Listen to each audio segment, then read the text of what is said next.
inflation's a problem. If you look at the rental sector, and it's a good point. Do you see that people are going to have a hard time then, is what I'm getting from your comments, is people are going to have a hard time to pay rent, pay mortgage, pay anything because of how fast these rents are increasing. Is that what you're saying? I'm saying that the people that have not been able to pay at this point, okay, that are on these different programs are going to be more up against it once they don't get a choice. And they have to move back into paying rent on their own. They're going to find that rents have gone up so much that they're going to be caught between rock and a hard place. Can another property manager, or like let's say somebody else that's looking to rent, they got a bunch of money, they've been sitting on it, they walk, right? I'm out of here, I got a bunch of money. Can you like notify or like have some type of data that says these people didn't do that? Or is it just you can't report anything, you guys can't communicate internally about anything, so really they're just basically sat on a nest egg, didn't have to pay rent, and they're out of here and they got a bunch of money now? Yep. Why is it, and I don't know this for sure, again, personal conjecture, why is it that you think car sales went through the roof in the last year and a half? Sitting on a bunch of cash. But again, with that point, and see, the thing is, you probably know too, legally, this is going to fall apart, and the Supreme Court's already knocking this whole thing over. How do you feel like it's going to fall apart? I'm just curious. Like, why do you say it's going to fall apart? There was a big decision the other day, all right? And so from a legal perspective, you look at what they said. Why? Sets precedent, right?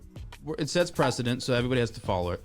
But the reasoning's important because it wasn't fair. What happened was New York law, just like any other law, that's all been the same, says if you are affected by COVID, you fill out your declaration, give it to your CDC declaration. Right, and then they can't do anything about it. If you challenge it in court, right, the standard was with these laws, basically they just asked the tenant, were you affected by COVID? Yes or no? I mean, that's basically what it is. Obvious answer. Yeah, so they say yes, that's the end of it. The Supreme Court says that's a violation of our law because what it's doing is putting the judge and jury into the defendant to make his own determination of his own case. Right. That you can't challenge. That's not justice. You have two sides and a judge. What has to happen if they say I'm affected by COVID, you've got to present evidence for it to be legally upheld in court. Does that make sense? Yeah. So the way they writ the law did not require evidence. The Supreme Court, this is ridiculous. It took a year and a half to get to the Supreme Court because that's how long it takes for these cases to matriculate. And usually if you're a single homeowner with one investment property, I've had people call me in the past to have this problem. I'm saying, look, yeah, there's legal challenges you can do. There's a whole bunch of constitutional problems with this. But do you want to pay me $40,000 or $60,000 to get it all the way to the court that can finally make the decision? That doesn't make any sense. They don't do anything. It's the investment companies that have lots of properties that can afford that type of legal bill that are going to hammer this down and destroy.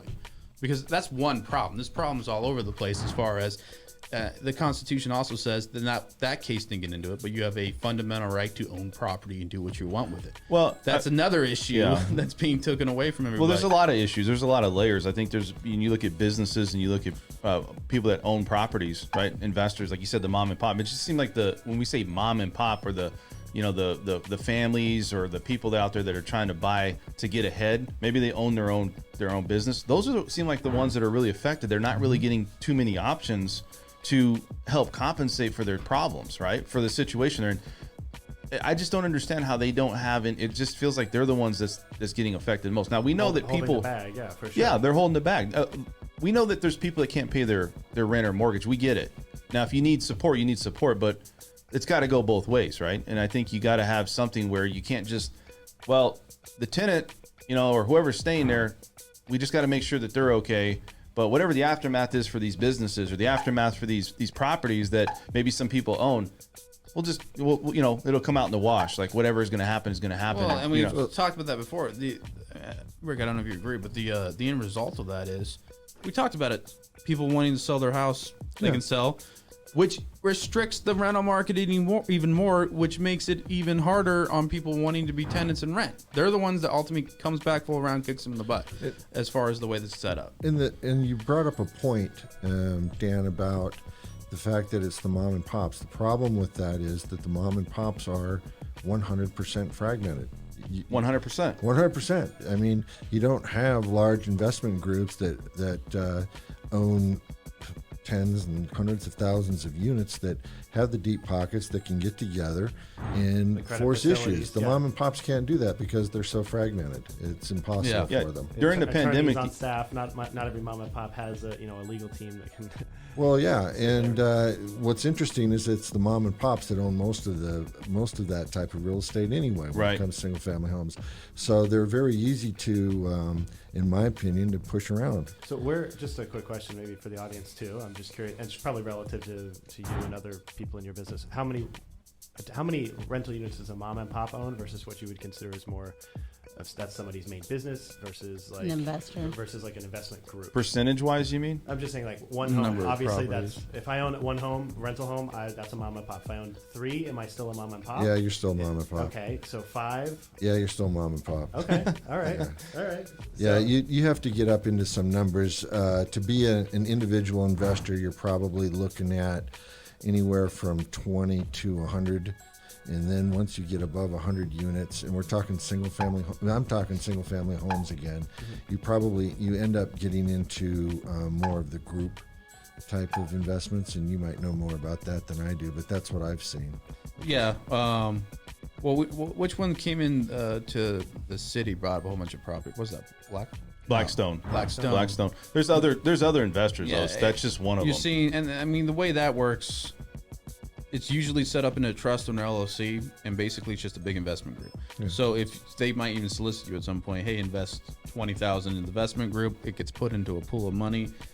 They go out and buy properties, they handle everything. So it's a large amount of investors in one group.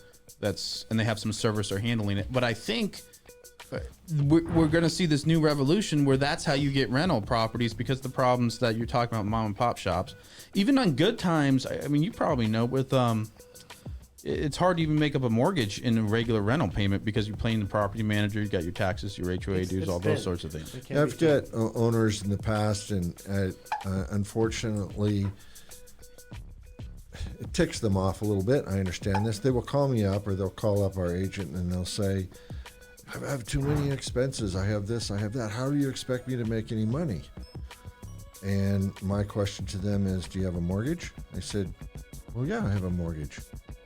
Well, that's where you Right. you Equity made paid your out, mistake. Yeah, pay off your mortgage, and then you'll have a monthly income. It's funny how Well, wait a second. I didn't have the money. Okay. Well, now you got to pay the piper. If you've decided to go in with only a 10% down, or however you got the property. They don't understand their investment. Yeah, Because it's they- either you have a paid off asset, you're making money, or you're gambling with equity. There what you people go. want is cash flow, and they're not saying cash flow. They're Yeah. saying- And you're gambling with equity. And right now, that gamble is paying off because of the way prices are increasing. But at the same time, they still cry to you about how they're not making any. They're still having to maybe come out of pocket. Yeah, but can you? I understand that part of it. Can you just blame the fact that hey, I only put this much money into it? Like, I get it, right? Maybe you should have. Maybe they don't know, but they still did it, and they're thinking, well, this could be an opportunity, right? This could be, and so I don't know if you can just say, well, because you only put 10 or 20% in. I'm just saying, I get your side of it. I'm just saying that from their perspective, maybe they thought they were doing the right thing, and they're still in a position that they didn't put themselves in. This is something that was unforeseen with this whole COVID and everything that's going on. I was talking generally speaking. Yeah, we were talking just to kind of I It normal. had I nothing to have a do with question. COVID. I got you. I have a question. So, how do you determine what rent's going to be? Is it where you have a? The market. I mean, no. I mean, yeah, the market. But do you do it as? Do you comp rentals? Is that how you determine Yes. that, or is it Yes. based on the mortgage of the actual owner, No. or? You never base it on the mortgage because it's irrelevant. A tenant doesn't care how much the owner owes. Okay, so that's number one. You comp it the same as you do with a house for sale. There's a whole rental way to do it on the MLS. And believe it or not, once you've been doing this for so long, you just can walk into a place and know the area, and you go, oh yeah, this will rent between whatever and whatever. I mean, if that's what you do all day long, that's what So you you're do. using comps. So is all those comps going up, and the rentals Oh just yeah, keep going up and they're up and just up? going insane. Yeah.